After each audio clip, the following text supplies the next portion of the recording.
南瓜浓汤。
它的重量，南瓜150克，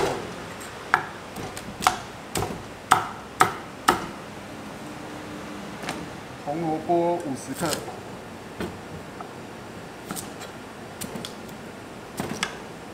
红黄椒各20克，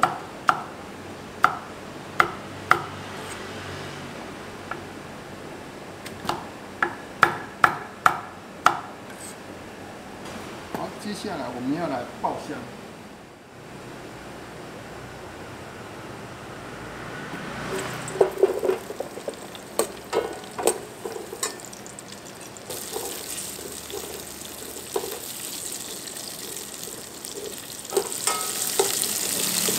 然后1边7滴的水，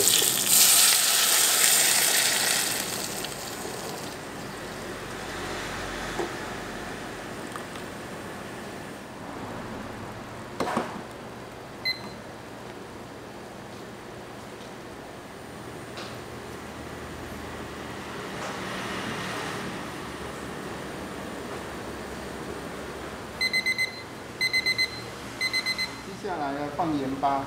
盐巴放大概3克，平脂大概1公克的糖，少许的白胡椒粉，还有意大利的香叶、香草、披萨草，少许。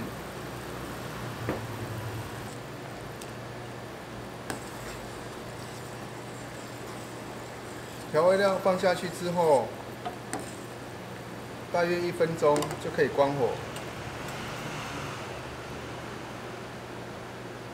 然后因为要用果汁机打，所以呢，一般我们都会放大概20分钟，放稍微凉一点。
最后加一点点缀的时蔬，比如说现在是地瓜叶有盛产。